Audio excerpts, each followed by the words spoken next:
Muy buenas y bendecidas noches, señores. Bienvenidos. Bendito Padre, gracias, Señor. Gracias por este día.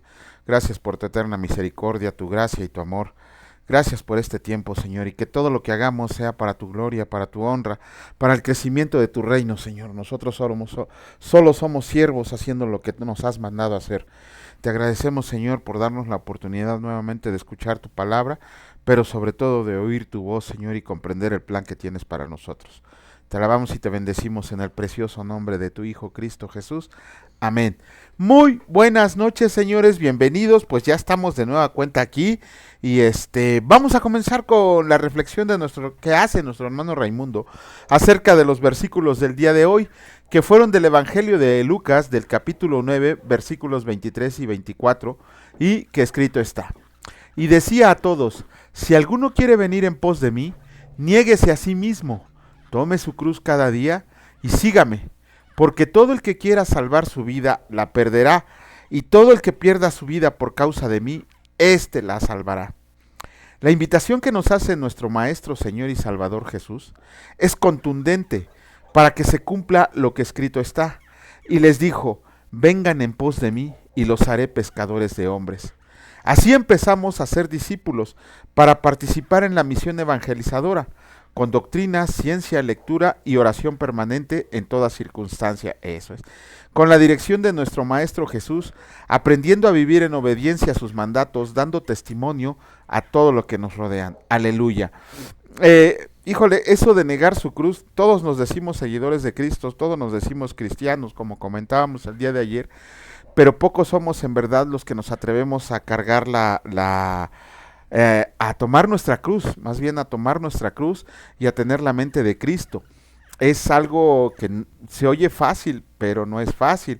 El tomar su cruz, ya de hecho por ahí tenemos un video de qué significa tomar la cruz y tener la mente de Cristo. Es algo verdaderamente que es lo que nos va a causar más trabajo que hacer por todo lo que implica. Pero aquí, como lo dice bien nuestro hermano Raimundo, en oración permanente, dándole la gloria y la honra al Señor. Bueno, perdón, vamos a comenzar con la lectura. En esta ocasión comenzamos con el capítulo 25, ya vamos en el capítulo 25 del libro de Job. Ay, por aquí acabo de perder algo. Aquí está. Del libro de Job, y escrito está: Bildad niega que el hombre pueda ser justificado delante de Dios. Respondió Bildad suita y dijo, perdón, respondió Bildad suita y dijo: el señorío y el temor están con él. Él hace paz en sus alturas. ¿Tienen sus ejércitos número? ¿Cómo pues se justificará el hombre para con Dios? ¿Y cómo será limpio el que nace de mujer? He aquí que ni aun la misma luna será resplandeciente, ni las estrellas son limpias delante de sus ojos. Cuanto menos el hombre, que es un gusano, y el hijo del hombre, y el hijo de hombre también gusano. Capítulo 26 del libro de Job, escrito está: Job proclama la soberanía de Dios. Respondió Job y dijo: ¿en qué ayudaste al que no tiene poder? ¿Cómo has amparado al brazo sin fuerza? ¿En qué aconsejaste al que no tiene ciencia? ¿Y qué plenitud de inteligencia has dado a conocer? ¿A quién has anunciado palabras? ¿Y de quién es el espíritu que de ti procede? Las sombras tiemblan en lo profundo, los mares y cuanto en ellos mora. El Seol está descubierto delante de él, y el Abadón no tiene cobertura. Él extiende el norte sobre vacío, cuelga la tierra sobre nada. Ata las aguas en sus nubes, y las nubes no se rompen debajo de ellas. Él encubre la faz de su trono, y sobre él extiende su nube. Puso límite a la superficie de las aguas, hasta el fin de la luz y las tinieblas. Las columnas del cielo tiemblan y se espantan a su reprensión. Él agita el mar con su poder, y con su entendimiento hiere la arrogancia suya. Su espíritu adornó los cielos, su mano creó la serpiente tortuosa. He aquí, estas cosas son solos los bordes de sus caminos. Y cuán leve es el susurro que hemos oído de él. Pero el trueno de su poder, ¿quién lo puede comprender? Capítulo 27 del libro de Job, escrito está: Job describe el castigo de los malos. Reasumió Job su discurso y dijo: vive Dios, que ha quitado mi derecho y el omnipotente que amargó el alma mía.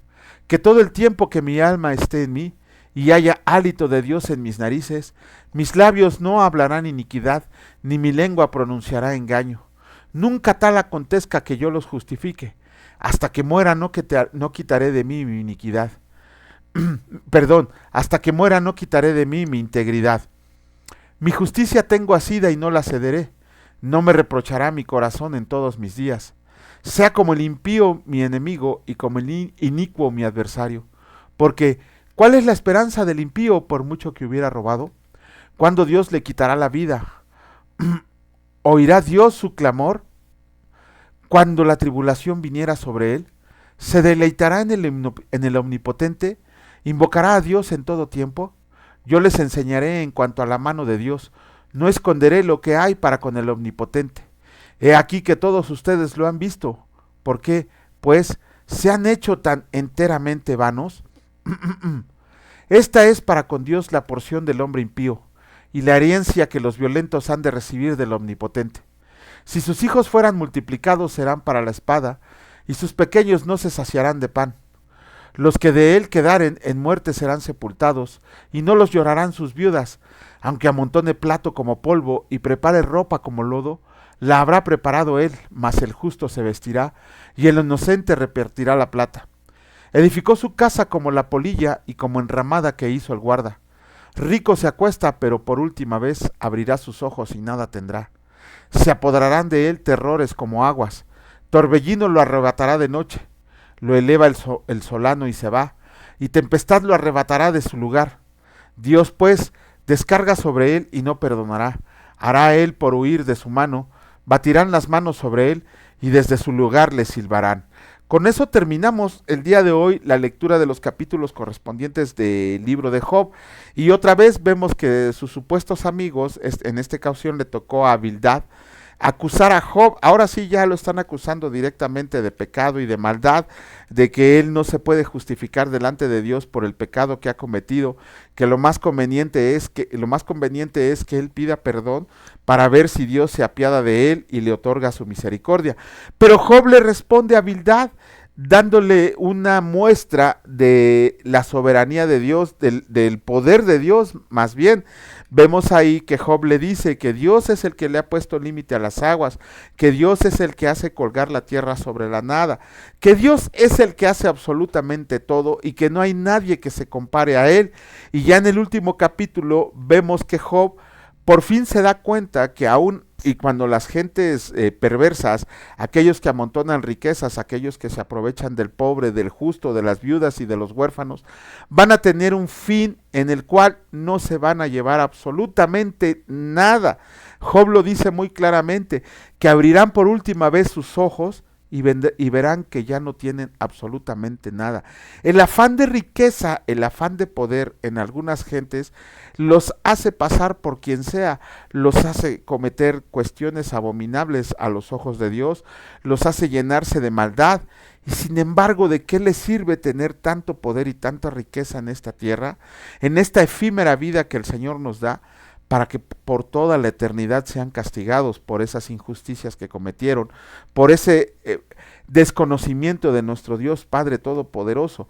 No es malo nosotros como cristianos que deseemos, anhelemos crecer más, tanto económica como físicamente, no es malo. A final de cuentas, para eso Dios nos dio el trabajo, para eso nos dio dones, talentos y habilidades, para que podamos aprovecharlos, pero primeramente en beneficio del reino, y en segundo lugar ya lo podemos aprovechar para nuestra familia, después para la iglesia y después para los demás. En ese orden tiene que ir el afán de querer nosotros, pues tener un poco más. No está mal, no es pecado el anhelar ser mejor cada día.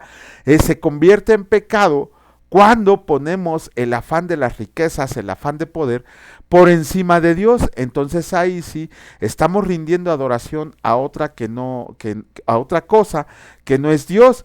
Bien lo dice el mandamiento, que tenemos que amar a Dios sobre todas las cosas, con toda nuestra fuerza, con toda nuestra mente y con todo nuestro corazón. Tenemos que amar a Dios por todo y sobre todo. No hay nada que pueda ocupar el lugar de Dios, ni siquiera nuestra esposa, ni siquiera nuestra familia, ni siquiera nuestros padres.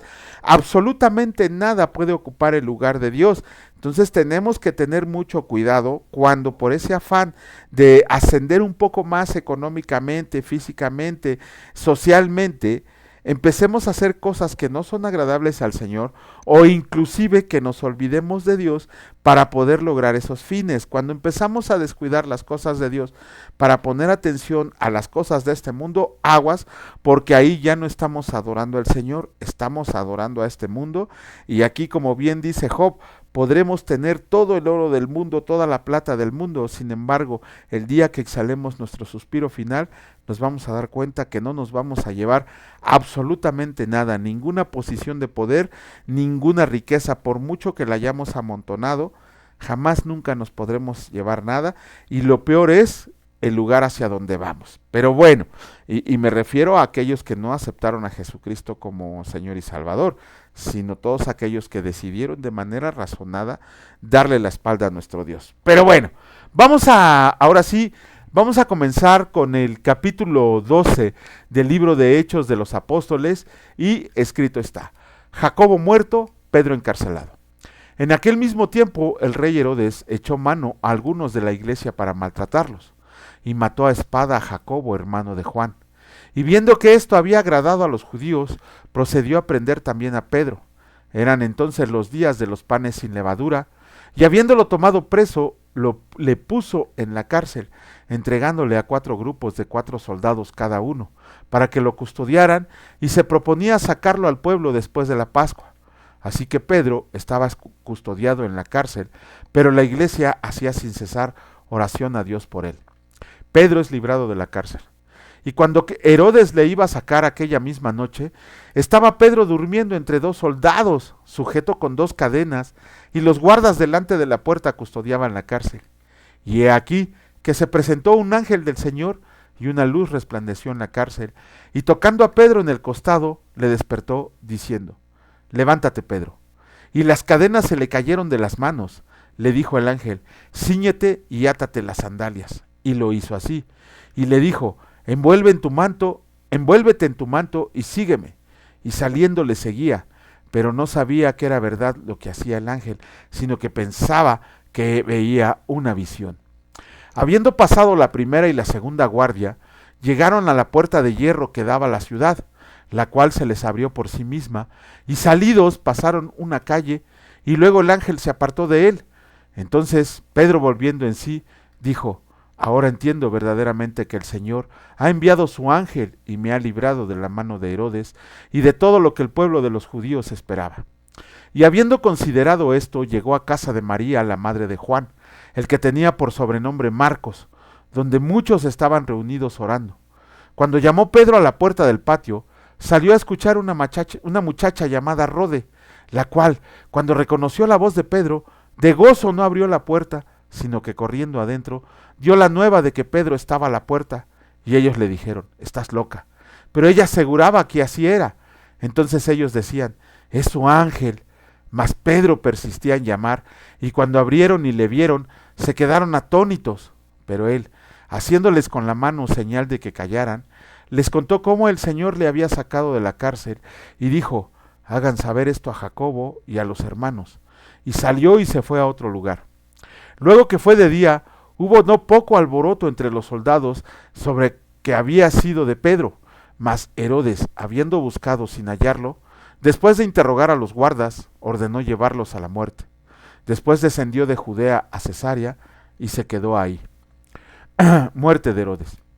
Y Herodes estaba enojado contra los de Tiro y de Sidón, pero ellos vinieron de acuerdo ante él, y sobornado Blasto, que era camarero mayor del rey, pedían paz porque su territorio era abastecido por el del rey.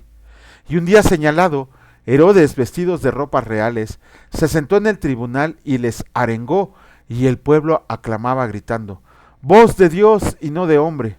Al momento un ángel del Señor le hirió, por cuanto no dio la gloria a Dios, y expiró comido de gusanos.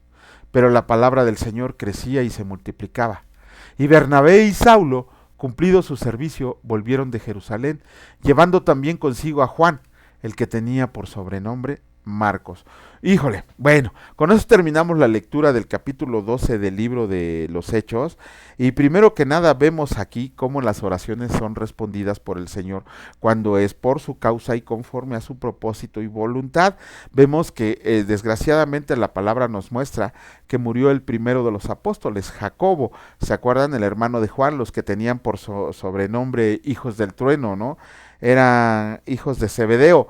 Ajá, eran hermanos Jacobo y Juan, y sin embargo ahí la palabra dice que Herodes mató a espada a este Jacobo, y con eso vio que complacía al pueblo, y por quererlo complacer mandó arrestar a Pedro, lo encarceló. Si ustedes hacen cuenta y leen la palabra bien, se van a dar cuenta que eran 16 soldados los que estaban cuidando a Pedro, y la palabra menciona que a cada lado donde Pedro estaba dormido tenía 2 soldados. Sin embargo, esos 16 guardas no fueron suficientes para detener al ángel del Señor y que lo pudiera sacar de prisión, para que lo llevara a donde estaban los demás apóstoles y demás congregantes de la iglesia, orando por el bienestar de Pedro. Aquí un capítulo chistoso con esta muchacha Rode, ¿no? Cada vez que mi esposa y yo lo leemos, nos da un poco de risa, porque Rode, en su alegría, en su gozo de oír que era Pedro, lo dejó afuera, ¿no? Imagínense que Pedro lo fueran correteando, ahí lo hubieran apresado. Sin embargo, los otros, que la tomaron por loca y pensaron que era el ángel de Pedro, se apresuraron a ir a la puerta y vieron que era él. Ahí nos damos cuenta que la oración que le estaban haciendo a nuestro Señor y Dios Jesucristo fue respondida y pudo reunir a Pedro con los demás. Tan es cierto este pasaje que pudo escapar Pedro por medio del ángel del Señor. Nos damos cuenta que Herodes mandó interrogar a los 16 guardas que estaban custodiando la cárcel donde estaba encerrado Pedro. Sin embargo, ninguno le pudo dar una explicación acerca de lo que había matado, y conforme a la ley romana los mandaron a matar, los apresaron y los mataron, porque con la vida pagaban que un preso se escapara. Más allá adelante vamos a ver qué es lo que pasó con un carcelero que pasó por la misma condición, pero el resultado fue diferente. Aquí lo que podemos ver también es que Pedro regresó porque Dios tenía un propósito para él, para que predicara su evangelio. De la misma manera va a ser con nosotros. Por eso yo a veces me da un poquito hasta de coraje cuando veo a un hermano cristiano que está afligido, que está triste, que está deprimido por las situaciones por las cuales está pasando. Les comentaba yo que el día lunes mi esposita va a pasar por una operación de grave riesgo. Pero aquí estamos los dos, mi esposa y yo estamos trabajando por el Señor, porque confiamos y dependemos plenamente de Él. Sabemos que todo lo que pase, Él ya lo determinó. Él ya determinó su enfermedad, Él ya determinó mis malestares, Él ya determinó los médicos que la van a operar. Todo ya está determinado por el Señor. Si nosotros no podemos conocer el resultado, cualquier resultado que se dé no va a cambiar nuestra lealtad y nuestra obediencia al Señor. ¿Por qué? Porque tiene un mayor propósito. Cualquier cosa que nos pase tiene un mayor propósito para cada uno de nosotros, como lo estamos viendo con Pedro, que al ser liberado de la cárcel, él siguió proclamando del evangelio muchos años, porque la palabra nos dice que Pedro murió de viejo, crucificado de forma inversa a como fue crucificado nuestro Señor Jesucristo, porque no se consideró digno de morir como había muerto su Señor. Es lo mismo que debe de pasar por nosotros, no importa la circunstancia en la que estemos pasando. De verdad, no tenemos conciencia, nuestra ignorancia a veces nos hace ver cosas que no son. Porque lo primero que tenemos que pensar cuando estemos en medio del desierto, cuando estemos en la tormenta, cuando estemos en la tribulación, que el Señor está con nosotros, y que si está permitiendo eso es porque está cumpliéndose su propósito en cada uno de nosotros, y que ese propósito nos puede llevar a alcanzar mucho más gentes para la gloria del Señor. Entonces, todo debemos apegarnos a lo que el Señor determine, porque siempre trae un bien mayor. Dice Pablo en uno de sus versículos, porque todas las cosas que pasan para bien de cada uno de nosotros. Ajá, todo lo que pasa es para bien, aún y cuando en ese momento no lo podamos ver, porque nuestra mente finita no nos permite ver más allá de lo que el Señor está determinando de que debe pasar en ese momento y porque es que permite que pasa. De todas maneras, siempre, siempre nuestra dependencia debe de estar con nuestro Dios Padre Todopoderoso, sabiendo que Él nos acompaña en ese momento. Bendito Padre, te agradecemos, te alabamos, te bendecimos, te damos toda la gloria, toda la honra, todo el poder y toda la alabanza a ti que eres el único digno de recibirla, Señor, porque sabemos que tú estás con nosotros, que todo por lo que pasamos en esta vida tú lo has permitido, tú ya lo tienes escrito, Señor. Sabemos que también que tu compañía está con nosotros, que tus escuadrones de ángeles están con nosotros, que el Señor Jesús está caminando siempre con nosotros, que nos va fortaleciendo el espíritu y nos da fuerza para seguir adelante, que tú eres el Rey de Reyes, el Señor de Señores y que peleas nuestras batallas, que muchas veces no las vemos, Padre, pero sabemos que estás ahí, que en los momentos de tribulación, que en la prueba en el desierto, que estando en medio de la tormenta, tú estás, Señor, y no permites nada que no sea conforme a tu voluntad. Te agradecemos por ese amor que derramas diariamente sobre nosotros, por el sacrificio de nuestro Señor Jesucristo que nos ha hecho redimidos y justos delante de ti. Gracias por llamarnos a este camino de santidad del cual tenemos que recorrer diariamente, Señor.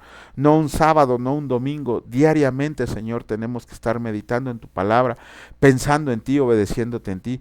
Para ti no hay un día, Señor, para ti son las 24 horas de los 7 días de la semana, de los 365 días del año. No tenemos un día para adorarte, todos los días son para adorarte, Señor. No hay un día especial, todos son tuyos, Señor, porque tú los has creado. Te agradecemos, Señor, por el alimento que nos diste el día de hoy, el alimento físico, pero sobre todo este rico alimento espiritual, este pan de vida que nos regalas, Señor, por estas aguas de vida eterna que has derramado dentro de nosotros, para poder compartir tu evangelio, Señor, y llegar contigo para recibir nuestro justo premio, porque tú eres el único juez justo que hay en toda la creación.